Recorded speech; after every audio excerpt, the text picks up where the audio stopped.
Salt water is clearly not to be trusted.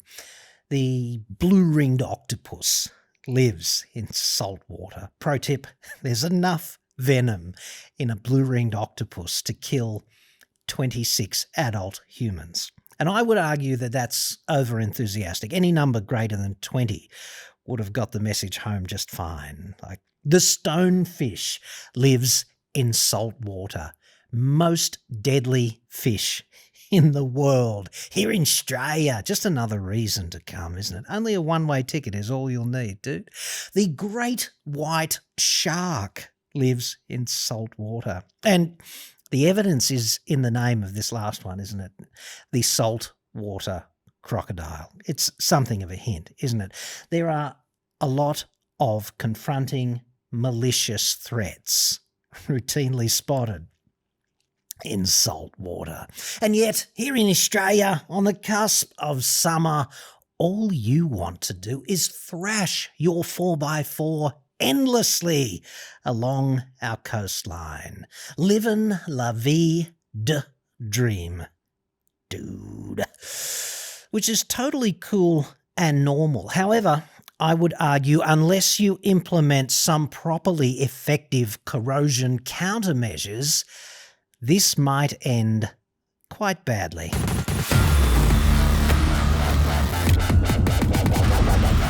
This episode is about protecting your 4x4 from corrosion, which is kind of important because according to Geoscience Australia, we have 36,000 kilometres of coastline.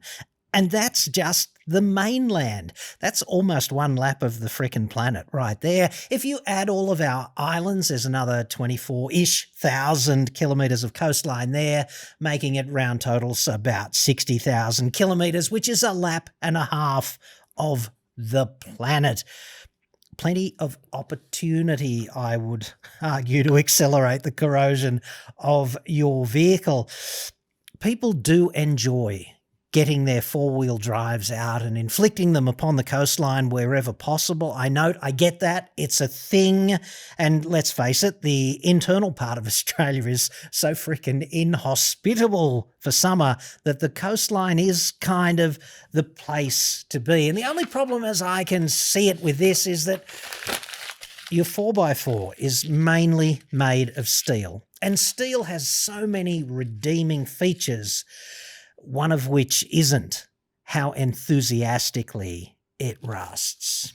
And this has been going on for some time, dude, because humanity as a species has had 30 centuries worth of association with steel. We've been doing steel for about 3,000 years now.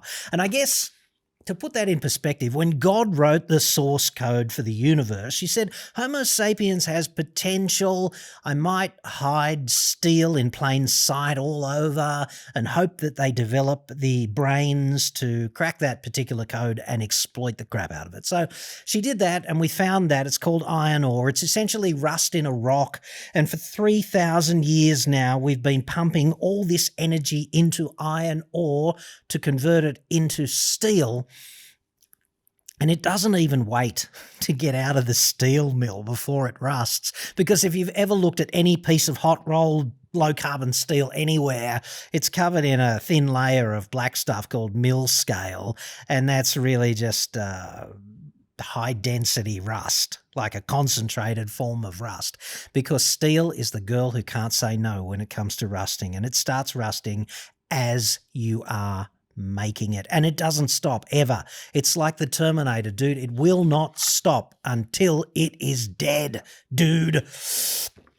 This is kind of a problem though, because on three levels, right? Because there's a structural dimension, and that's the one everyone sees. And clearly, this is not just about 4x4s, but about everything made of steel. But it's no good if your 4x4 collapses structurally because the chassis rusted, because you drove it once too often through the Pacific Ocean.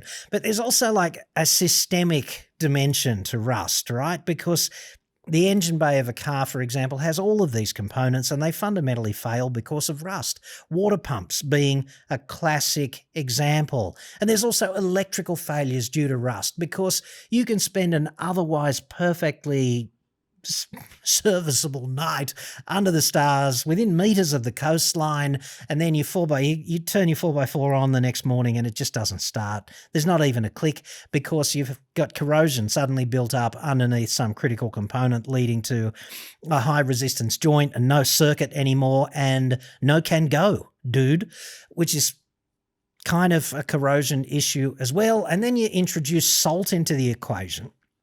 And the thing about salt is, and I don't just mean sodium chloride, I mean a whole bunch of salts that dissolve in water and form an ionic sort of compound, an ionic liquid that's really a big fat electrolyte, okay?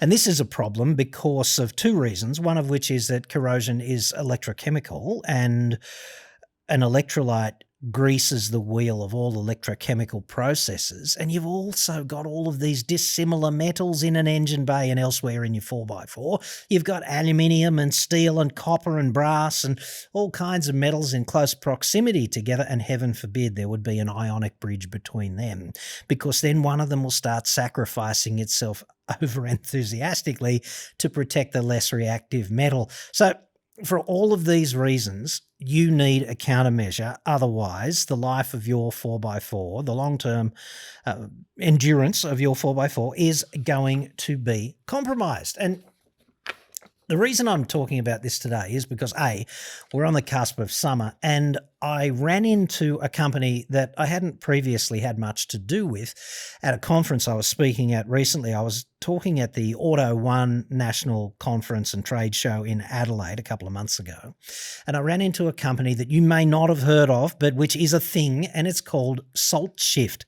And one of the things that always confronts me about so much of the aftermarket automotive industry in Australia is that one of the big challenges is getting the snake oil and pushing it over here and only dealing with the credible businesses. And I had a bit of a chat to Aaron from SaltShift, and I'm convinced that they're a credible shop. And a couple of other things I love about them is that they're Australian owned. And not only this, it's an Australian developed product made here, developed here by Australian chemists, like industrial chemists, and validated in Australian NATA registered laboratories and made from local ingredients. So as I see it from an engineering landscape point of view, they're swimming well above the tide of just buying something in from Christ knows where, Venezuela or China or something, and white labeling it and making it your own. But it's really just the same crap that we've seen before 100 different places. You know what I mean? This is a bespoke product developed for Australia by Australians, and it uses technology, and I hope I'm not misrepresenting this, but it uses technology that is well established and generally reserved for corrosion inhibition inside cooling systems, like radiator coolant, which is often mainly a corrosion inhibitor. It uses that kind of technology, but it puts it across into this domain of protecting vehicles in this demanding environment from corroding prematurely. So for all these reasons, they're solving a real problem, and it's a thing. And I made a list here. I don't want to gloss over it, right?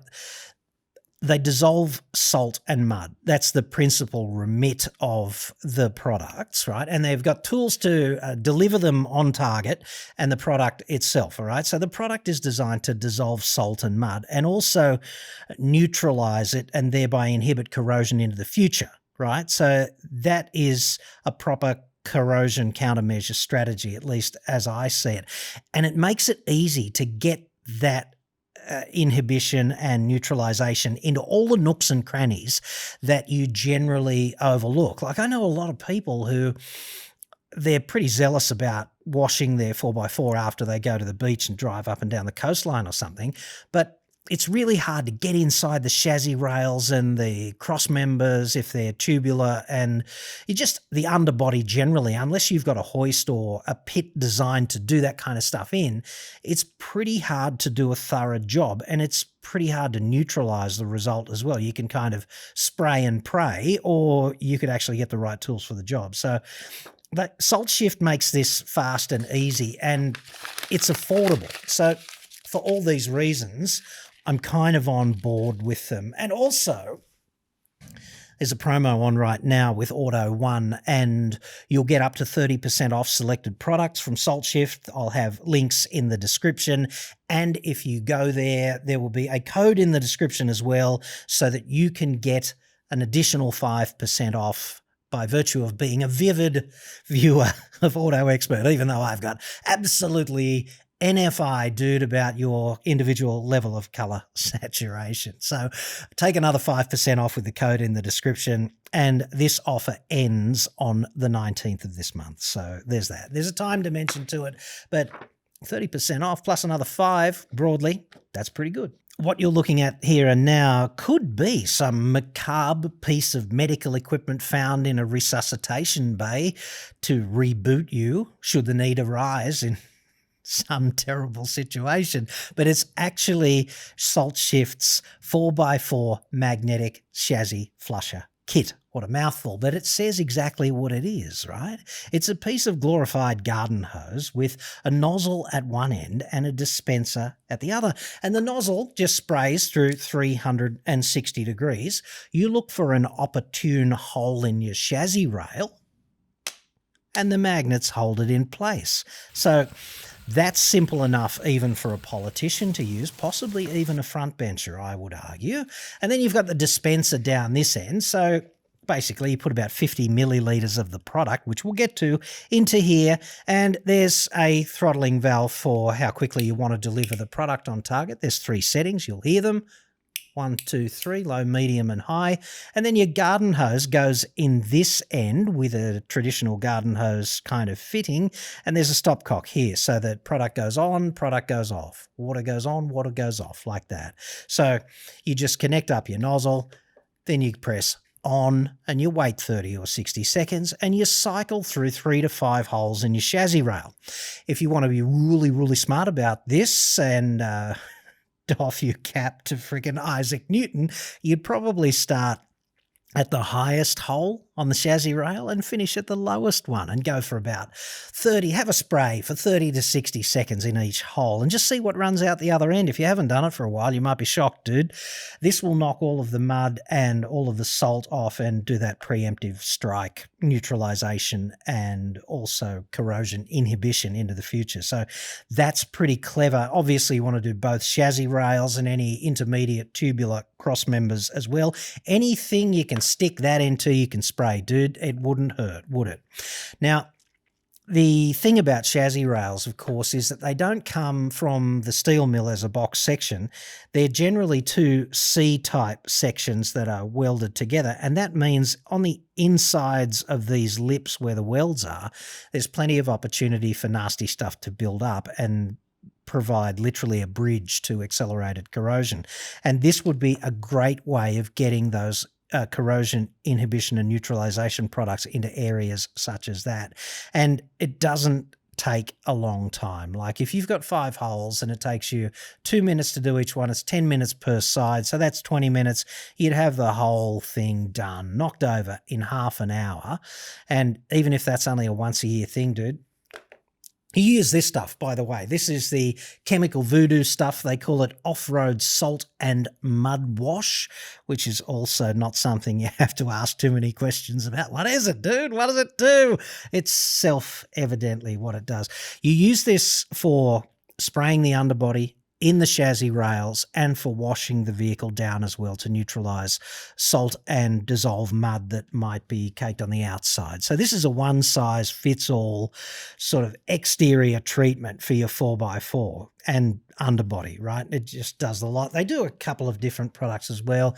You've got your equivalent thing for boats. It's your marine wash.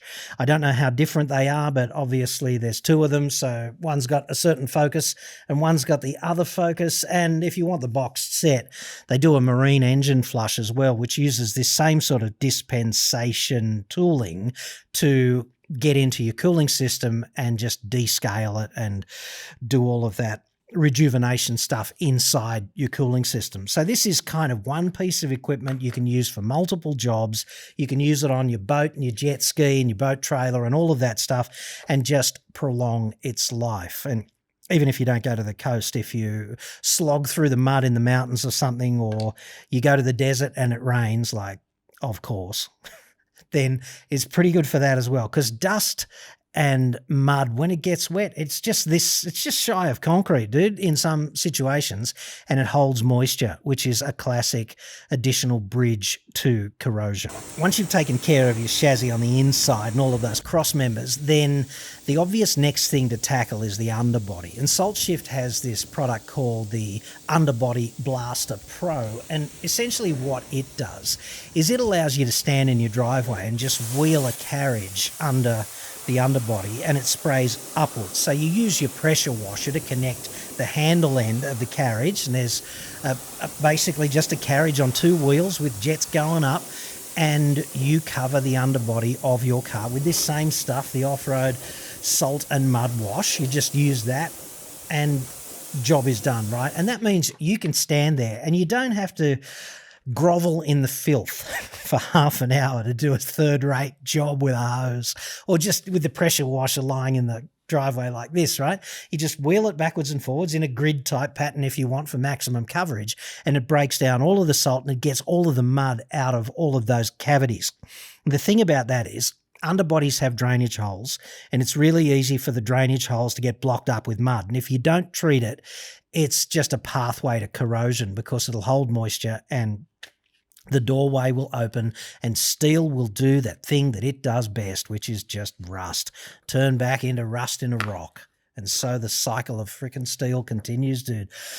You can blast everything without bothering too much to look at it. Just, systematically start at one end and go to the other end, go down one side and then go over the other side and do that.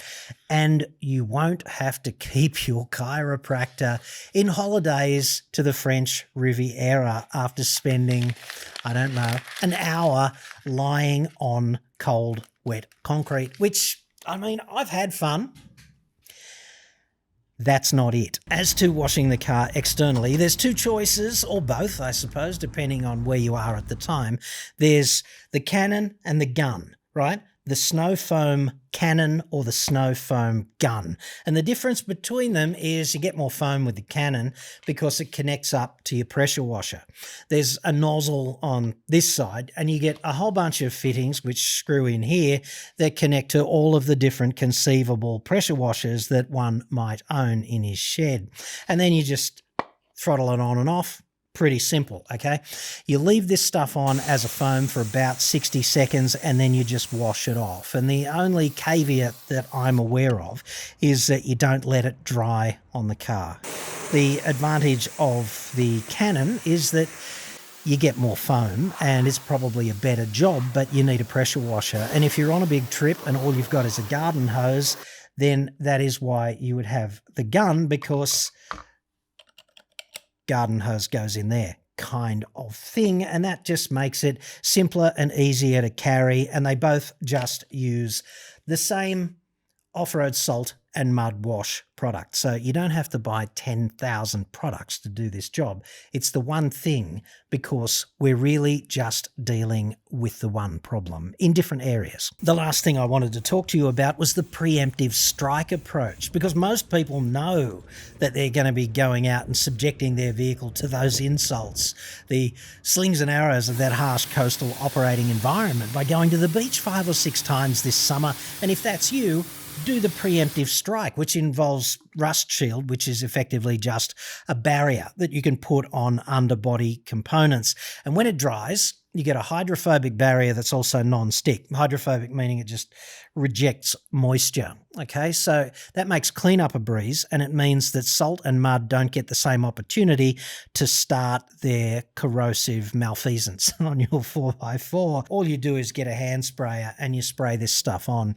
In 2 to 3 hours, it's going to be tack dry, and then in 3 to 4 days, it's going to be rock hard and providing its hydrophobic and non-stick protection for the duration. They reckon it'll last up to 12 months kind of thing, so if you do it once at the start of summer, you should be good to go for the conceivable beach outings that you have in your tank for the festive season, etc. I'm kind of embarrassed to admit to you that I hadn't previously heard of SaltShift although they tick every box, don't they? They're an Australian business building an Australian product in Australia, targeting a problem experienced by so many four-wheel drives in Australia.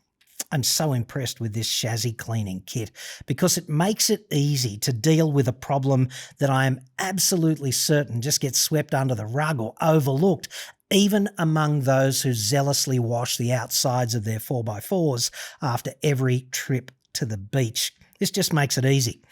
Anyway, over the next 2 and a bit weeks, you'll be able to save up to 30% off selected Salt Shift products at Auto One. You can do that over the counter at their stores nationwide or online. I'll put links in the description. Plus, there will be a code in the description that will allow you to knock an additional 5% off until the 19th. This could be one of the best investments you ever made in the longevity of your 4x4.